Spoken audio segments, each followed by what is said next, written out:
All right, 1 Kings 19 and verse 1. A lengthy reading, but we just have one service today. No traffic jam afterwards.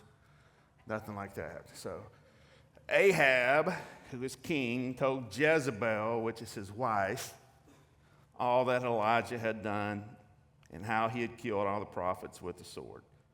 Let me stop right there and just, for those of you who didn't make it last week. So Elijah is a prophet of God, right? Israel has turned their back on God. He has taken it upon himself to try to change that. God is doing some crazy things in his life. We talked last week. 3.5 years of no rain. That's dry, right? That's dry as a grandkid cooking you a cake. It's dry. No rain, so you know what's happening. God feeds him, sends birds with meat and bread, and feeds him by a brook. Moves him from there to a little lady who is baking her last cake for her and her son. He says, "Give that to me." She does by faith. She doesn't know him. God says, well, your reward is going to be, as long as the famine happens, you'll have just enough to cook whatever you want to cook. Then he goes to the mount there, and he challenges Ahab and Jezebel. They're worshipers of Baal, B-A-A-L. And so there's 400 priests. He challenges them to see who has the one true God. Right? The God who answers by fire will be the one true God. So they build an altar. He lets them go first. They dance, cut themselves, scream, do everything they can. He taunts them. You know, nothing happens. Their God doesn't answer. They dance on the altar, break it all apart. And so Elijah, they finally just get wore out. So he rebuilds it, digs a trench around it, takes a really precious commodity, water right now, fills the trench, pours it on the altar. He doesn't scream. He doesn't cut himself. He doesn't do anything weird. He just says, let the one true God answer by fire, and God goes, poof. Right? Right. Then, he sends his servant 7 times toward the sea, and he says, tell me what you see. S-E-E at the sea, S-E-A. Comes back. I don't know if he makes this up, but after the 7th time, I think the guy's wore out. It might have been a seagull, but he said there's a cloud out there the size of a man's hand, and Elijah goes, whoo, rain's coming, baby. How many of you like to have that kind of faith? Man, I want lightning, wind, trees laid over, right? And so he tells Ahab, you need to get back to Jezreel. I hear the sound of abundance of rain. God gives him supernatural strength, right? And he outruns the chariot. Okay? Now, I asked this question last week. I'll ask it again. How many of you folks listening online and here would go, I believe God is real. I believe God has got this. I believe God can do anything. I don't think there's anything that can shake me. Right. Let's pick up here. Ahab told Jezebel all that Elijah had done and how he killed all the prophets. And by the way, he took a sword and killed all them 400 people. This is Old Testament stuff, right? And just be glad you don't live there. We'd all be stoned. And I don't mean with marijuana. We'd be stoned or dead, something. We were all qualified for that. Then Jezebel, watch this, sent a message to Elijah saying, so may the gods do to me and more also, if I don't make your life as one of them 400 people by this time tomorrow. And then Elijah said, my God is the God of Israel. He can do anything. If he sent down fire, he'll cook your hide. What are you, woman? He tore up the letter. He chewed it up. He stomped it. And he sent it back full of spit and dirt. Well, I mean, for those of us who screamed a while ago that I believe my God could do anything, wouldn't you think that's what you would do? He was afraid. What? He arose and ran for his life and came to Beersheba, which belongs to Judah, and he left his servant there, but he himself went a day's journey to the wilderness, came and sat under a broom tree, And he asked that he might die, saying, "It is enough now, O Lord, take away my life, for I am no better than my fathers." And he lay down and slept under a broom tree. Behold, an angel touched him and said, "Arise and eat." And he looked, and behold, there was at his head a cake baked on hot stones and a jar of water. And he ate and drank and lay down again. The angel of the Lord came a second time and touched him and said, "Arise and eat, for the journey is too great for you." And he rose and ate and drank and went in the strength of that food 40 days, 40 nights to Horeb, the Mount of God. There he came to a cave. It's going to be so important. He lodged in it. And behold, the word of the Lord came to him and said to him, "What are you doing here, Elijah?" He said, "I've been very jealous for the Lord, the God of hosts, for the people of Israel have forsaken your covenant, thrown down your altars, killed your prophets with the sword, and I, even I'm the only one living for God." I wished everybody in this church was as spiritual as me, God. Oh, I think I might have some second service people here today.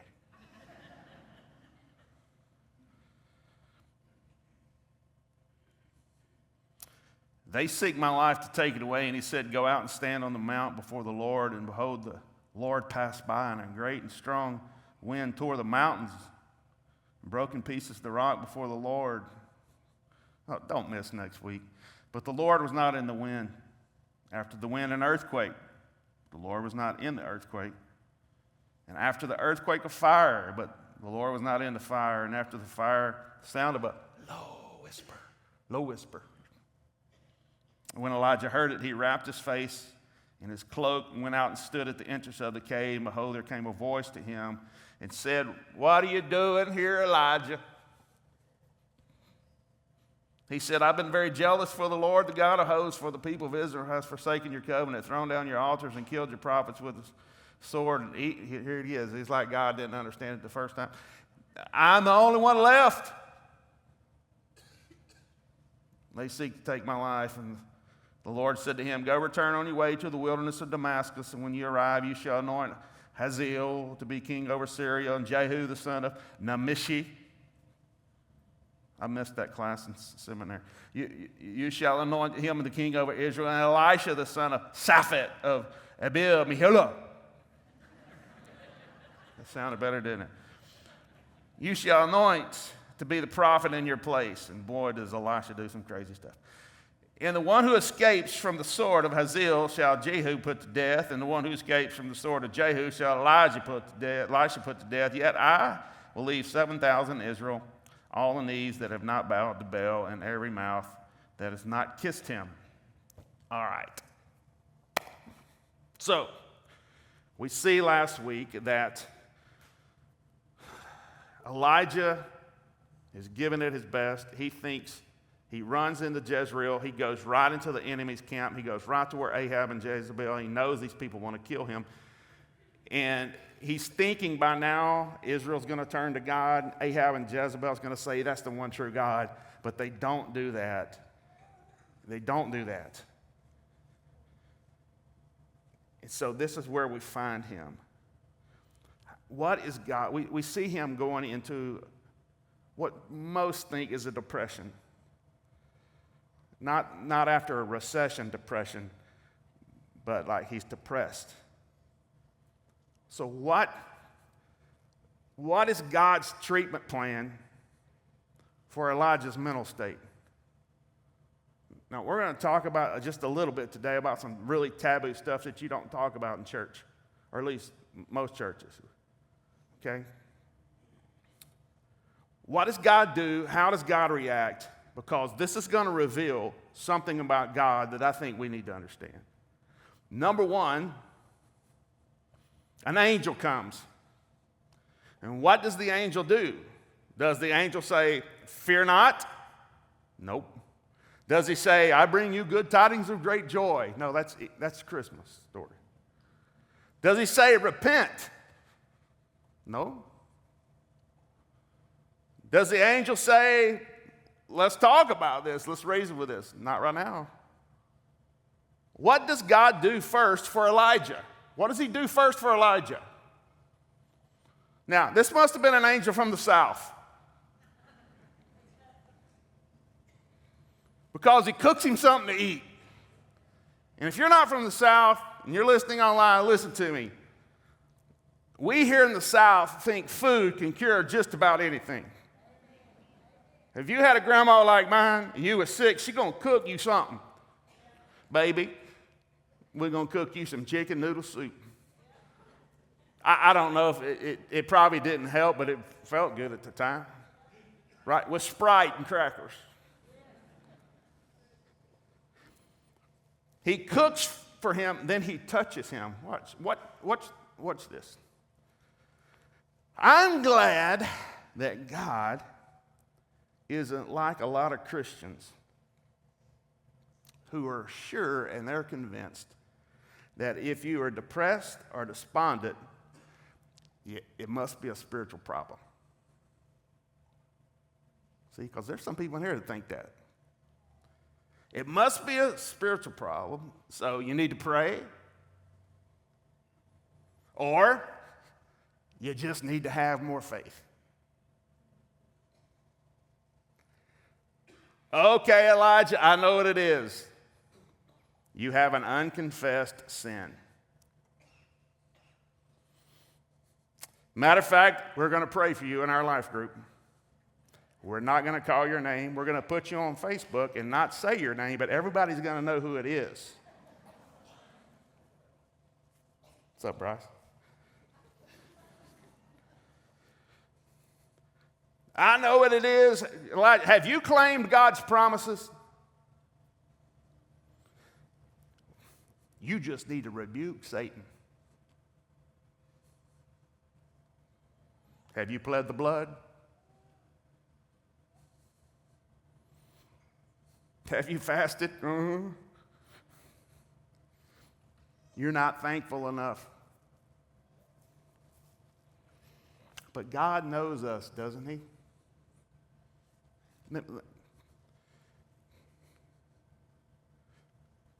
God knows that Elijah has a physical nature. And he lives in a physical world. And sometimes you don't need prayer, nor can you pray. Now, I have battled with depression a time in my life. Don't get up, it'll hurt my feelings.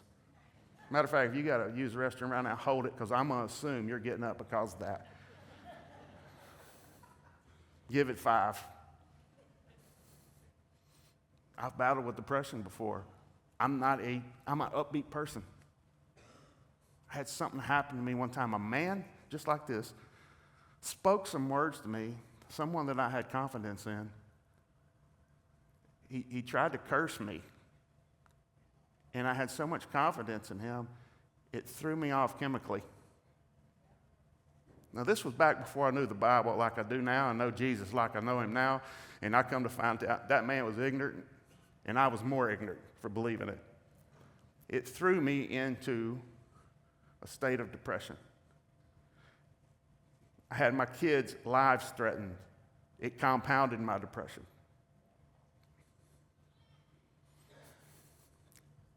Is this too honest for y'all? If it is, you're at the wrong church. Okay, you pulled in the wrong parking lot. You should have went a little further. Or that way, or that way, or that way. I couldn't pray. Come on.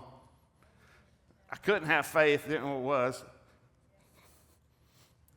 I lost 40 pounds in 4 weeks. I didn't sleep for 2 weeks.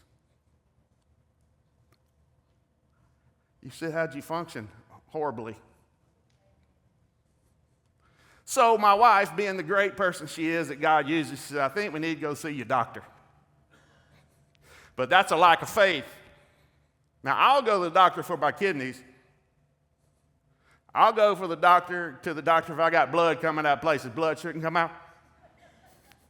I'll go to the doctor if I'm having, just my gallbladder's messed up. I can't quit throwing up. I can't do anything like that. But somewhere in church, some well-meaning pastor, little Sunday school teacher, somebody said, if it's from here up, unless it's your teeth, let's go from here up. It's a lack of faith. My wonderful wife told me, you know, George, your brain is an organ just like your heart. And we Christians are okay going to the heart doctor and not the head doctor, because sometimes the head gets sick. So I did. He talked to me just a minute. He said, you're in depression.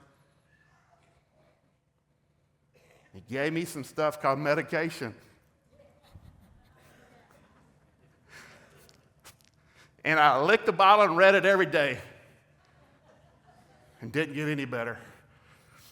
I took it.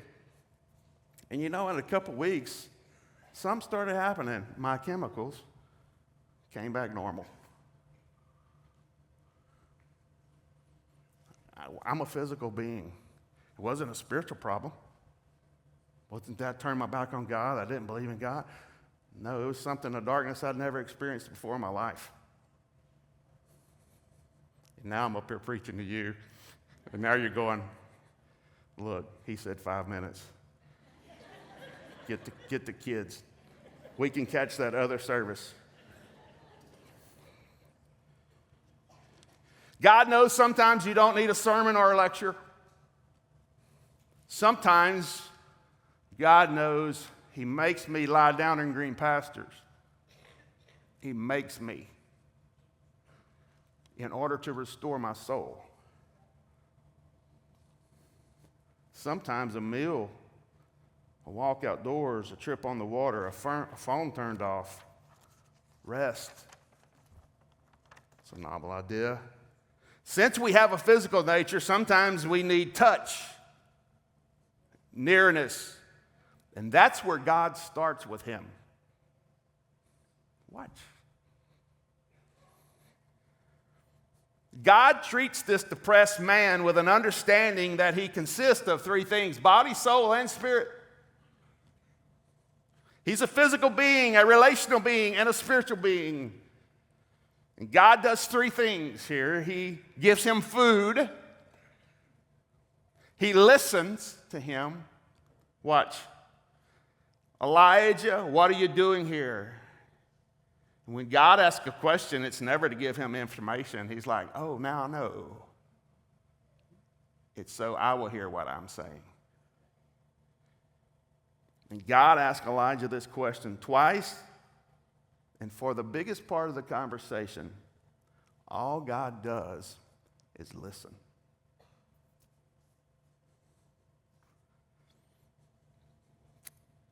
Now we'll see, he also has a psychological nature. He has a physical nature. And sometimes we just need good food, good sleep, rest. But we also have an emotional, psychological nature. And sometimes we just need to talk and to express ourselves. We need cognitive therapy. We need to go see a therapist. We need to sit down. And I've done that too. Oh, I did that at 40. Her name was Jackie. Jackie was in Houston. She deals with pastors. We're just a different breed. We're like a whole nother level of dumb. We think we're. And I sat down with Jackie at 40.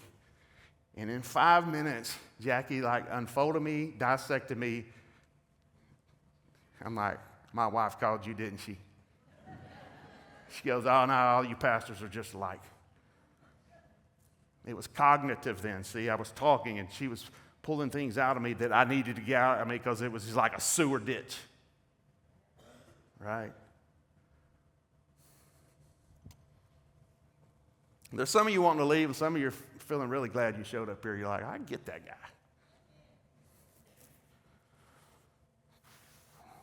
Sometimes we just need to talk. Sometimes we need someone who can see and touch and be there. The third thing God does is deal with the spiritual man. See, he gets these other things in place. Now he's going to deal with the spiritual man. And we a lot of times want to throw spiritually in when physically and emotionally we're not ready. Right?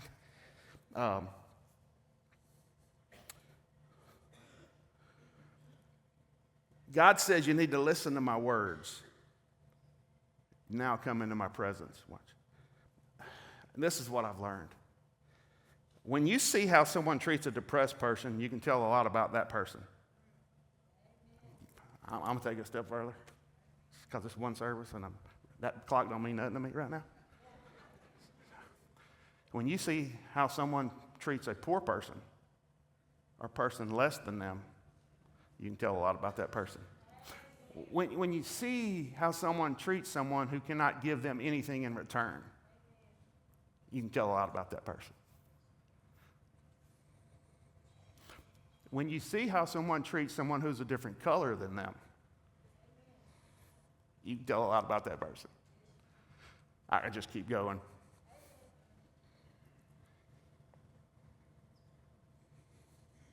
See, how you respond to that situation tells a lot about their view. Some's view is scientific. We're just basically upgraded apes, and there's no spirit, there's no supernatural. This mindset says to a depressed person, all you need is a pill. On the other hand, we have moralists, and they reduce everything to the spiritual, right? Couldn't sleep last night. What's wrong spiritually? Nothing. The neighbor's dog wouldn't shut up, right? I had a hard time sleeping last night. We had the grandkids, my daughter, they stay with us, and they have a dog. Instead of that dog sleeping with them, that dog slept with our 3 dogs who are in the bed with us that we've learned over the years to shift them just right because they're little dogs. But this dog, he wanted to lay on top of the cover. And I don't know about you, but I can't sleep with something on top of the cover. Because you're trying to turn over, right? You turn over and he goes up. Right? You're like, man, this isn't working. And so that was nothing spiritual. Right?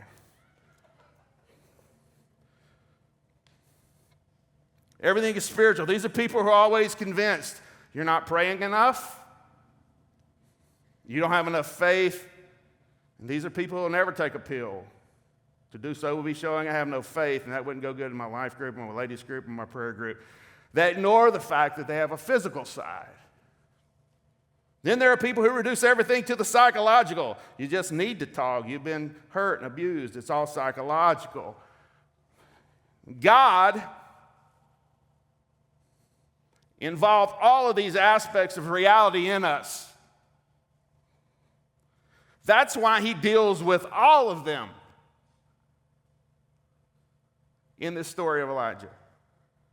God understands, folks, we're physical. God understands we're emotional. If you don't believe that, you haven't raised girls. God understands that we're spiritual. He gets all 3 of us, right?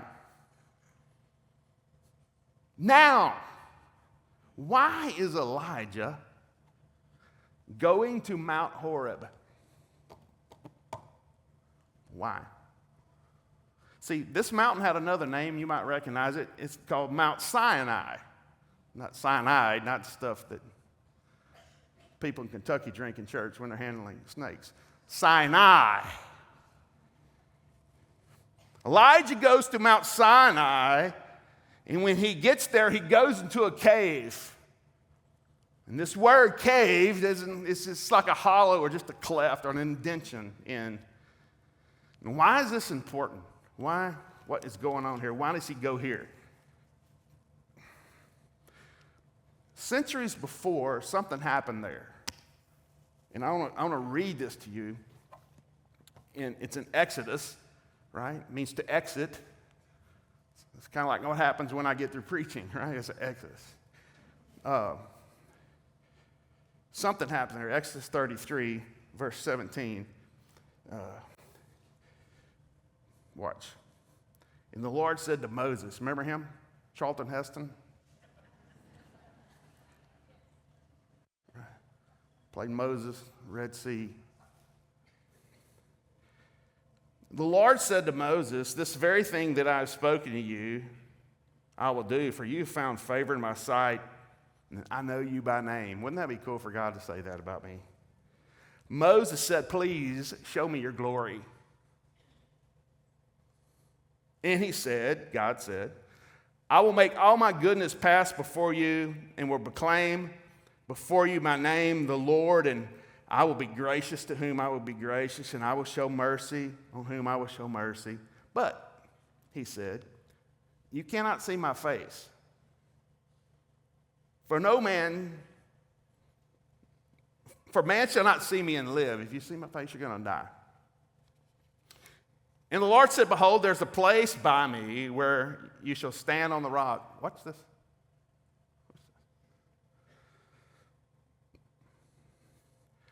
And while my glory passes by, I will put you in a cleft, a cave, an indention in the rock. And I will cover you with my hand until I've passed by. Then I will take my hand away, and you will see my back, but my face you shall not see. Now, Moses says, God, show me your glory. And God says, you can't see that and live.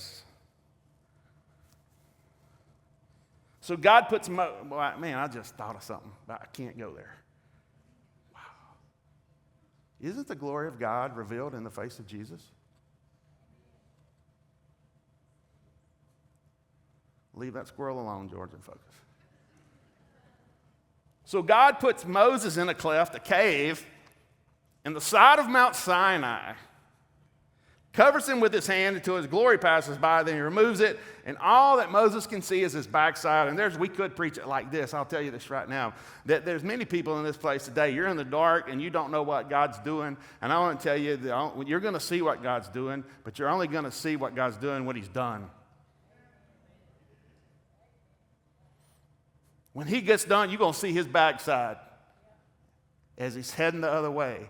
But let me tell those of you who are in the dark right now, you don't know, you think God has no idea where you're at. He's got his hand on you. But that's not what this is about. Moses said, I want to know who you really are. I want to know what you really look like. Now, Elijah, watch this. Elijah knows the story of God and Moses. Every Jew knew the story of that. They did. It was handed down. It's in Scripture. They knew this by heart. It's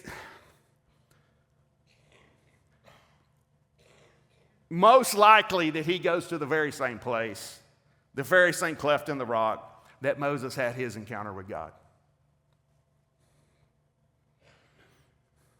How do I know that? Because we always go back to things that worked before. Right? One person. We always go back to the friends.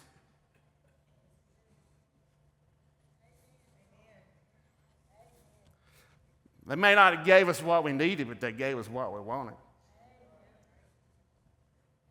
He goes to this place, but this time God doesn't put his hand over the cleft, but rather calls Elijah out into the opening. And verse 11 said, the Lord passed by.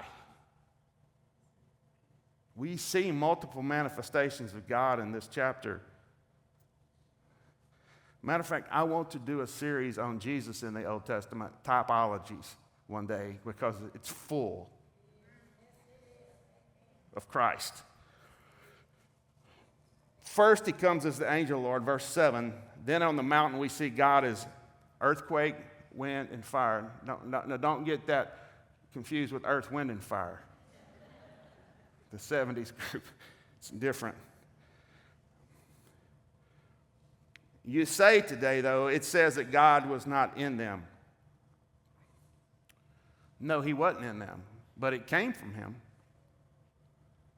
Many times in Scripture, he shows up at these three things. Many times we see the fire coming down, or the earth shaking, or the wind, right? We see wind blowing. We see it in Ezekiel, the valley of dry bones. We see it in Acts 2 on the day of Pentecost. We see wind. We see fire. We see the earth shaking. It's something that we've always seen. And man, but here, The ultimate manifestation of his presence is a whisper.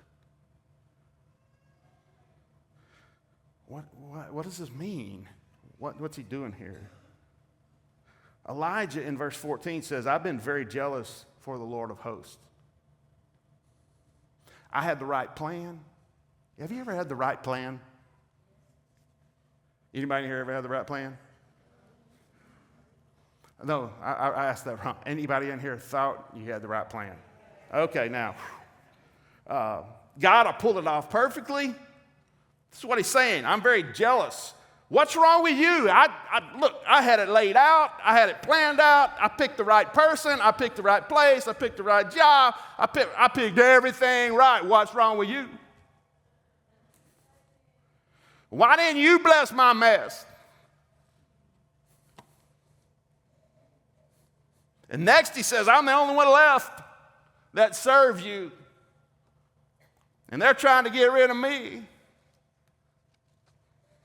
Because I told them they're looking at the wrong version of the Bible. They in that ESV, and I said it's King James. And I'm the one standing for truth. And I pulled out a hymnal, and they're after me. They don't like it. They like that screen stuff. And I saw somebody with their phone out in church, Facebooking. I am the only one left.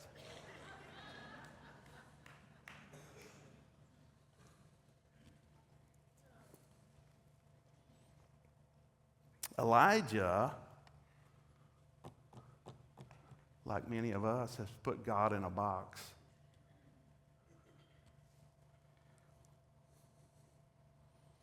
Elijah knows exactly how God should work, how he should respond. God, you should have took care of Jezebel. But then God shows up as an angel. And then God, as a wind, fire, and earthquake, as if to say, you're going to put me in a box?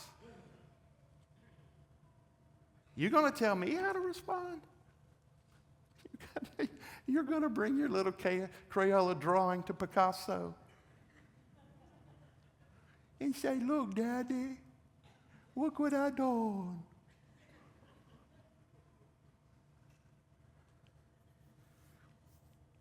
Elijah thought this is the fail-proof plan.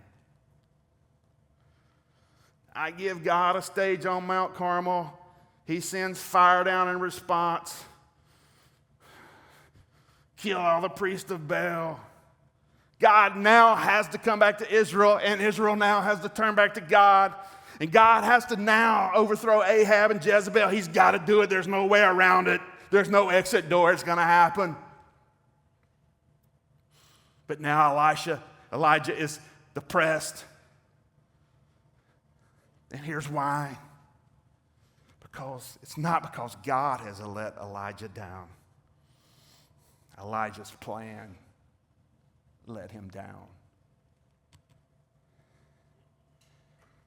Has your plans ever let you down? You knew that you knew that you knew. The girl told me one time, God prophesied I'm going to have a little girl. She didn't. He's a boy. That was her wishes. You ever just thought for sure God's going to bless this? Come on. God's going to show up. He's going to do this. God's all in this. And then just like crickets. You ever had the cricket? God crickets? And you've told 5 people, you put it on facelift. Right?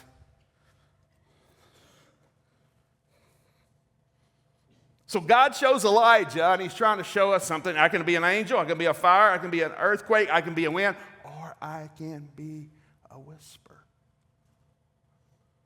And Elijah, you're in the shape you're in now because your plan didn't come to pass. But God shows us in the end, listen to me somebody, that he had a plan the whole time.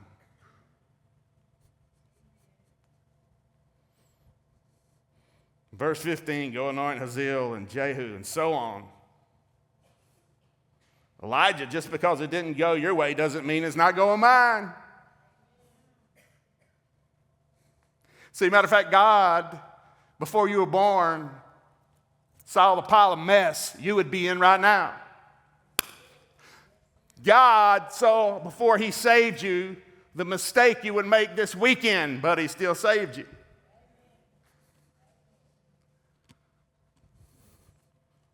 Sweetheart, doll,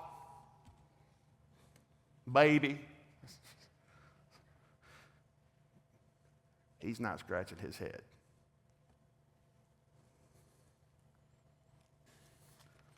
Elijah says, I'm the only one left.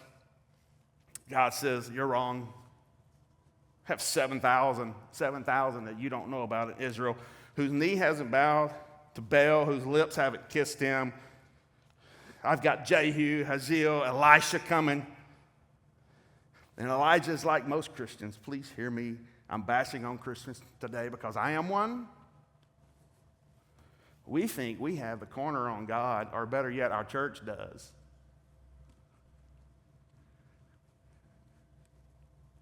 We think just because people weren't like us, they aren't Christians. Unless they see it our way, sing it our way, worship our way, dress our way,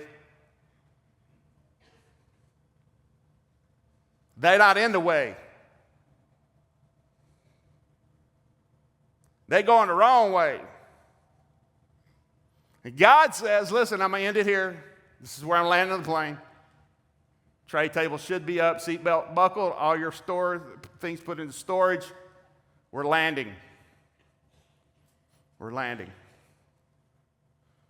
God says, listen to me, Turning Point folk, and all those who claim to be from around the world. God says to us, get out of your cave. Get out of your cave. There's so much more going on than you can see. You're not the only one. Remember the disciples coming to Jesus? Hey, Jesus, I'm so glad they put the story of the disciples in there. I feel so much better. They could have just put Peter in there, and I get him. But they come to Jesus and say, Jesus, we don't want to, I'm not gossiping. When somebody says that, I don't want you to take this wrong. Anybody ever told you that? Look, I don't want you to take this wrong. Get ready. It's going to be whap-pow. I'm going to take this foot and I'm going to kick you in the teeth. Just don't take that wrong. Okay? I'm going to strip you down, degrade you, tear you apart, chew you up, spit you out. But don't take that wrong. Okay? Jesus, I personally didn't see it, but it came from a good source. Who told you? I can't say. I can't say. Yeah, it's there. Look, Lord, there's a group of people down there you need to go deal with, because they're down there casting out demons, healing people, and talking about you, proclaiming you. You need to go shut them down, because we're the only ones. Jesus says,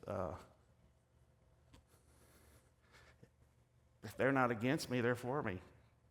If they're not against us, they're with us. Well, Lord, they have lights and smoke.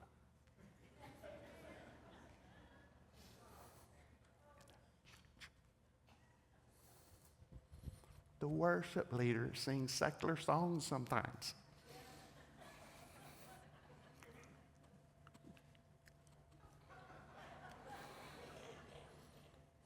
Lord,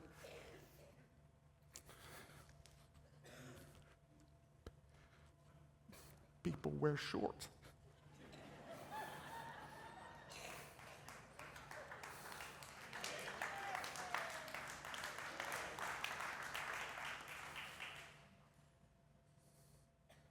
I even heard from a friend who used to go there, they smelled marijuana on somebody.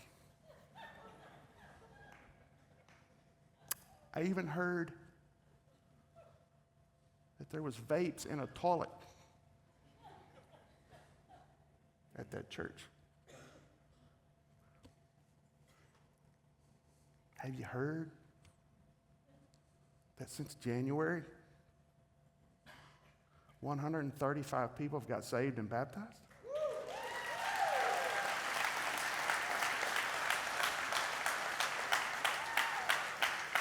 Have you heard? Have you heard that in CR on Monday nights, people who were formerly addicted have walked away from addiction? Have you heard? Yeah.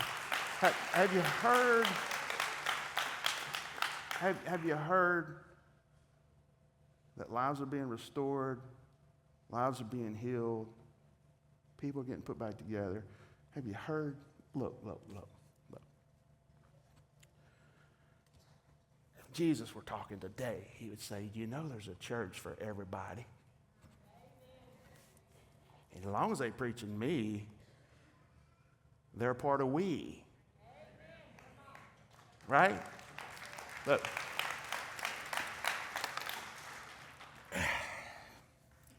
Every church has a DNA.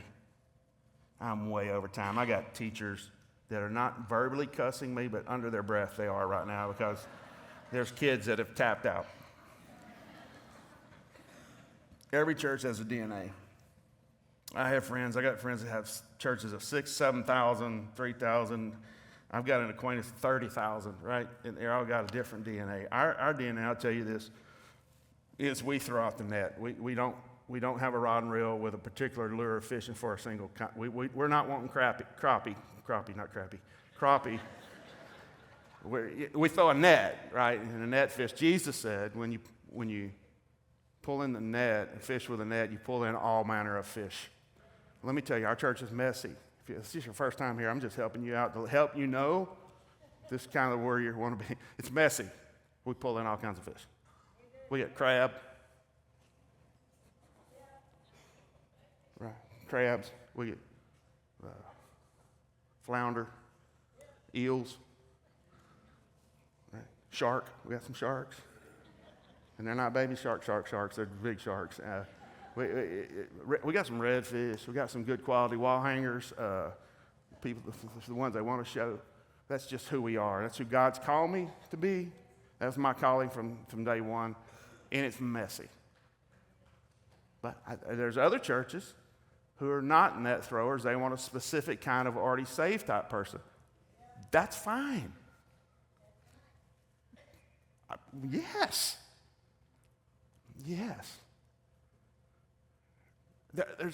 There's all kinds of churches that are in the body. The body has many functions. We function this way. Jesus said, look, Elijah, I am the only one. Jesus like, shut up. 7,000 you don't know, and the reason you don't know is because you stay in your cave and you watch Fox News all day. You have no idea. I'll tell you what, look, for some of you folks, I'm going to tell you the best thing you need to do. Y'all are going to wish we had 2 services. Because I'd already be drinking my water by now. Look, for some of you folks, the best thing you can do is get up on Wednesday morning and come here and help fishers of men. We have we have 500 people show up Wednesday in need. Look, the best thing you can do is get out of your little protected world. Right? It's just us. No, this is just,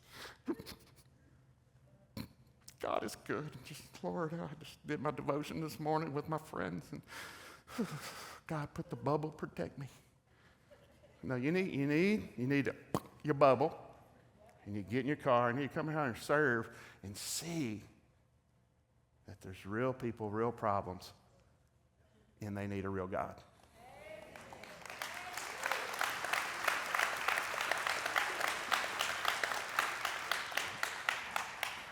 Happy Labor Day. Listen to me.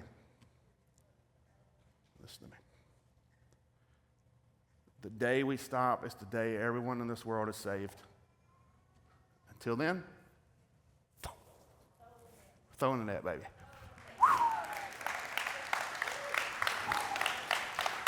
Right? Yeah. You never know what you're going to pull in. Some of them crabs turn out to be good barbecued. Stand. How do you end this? Next week, watch. Next week, and I'm gonna give you some little homework. That's what I'll end it this way.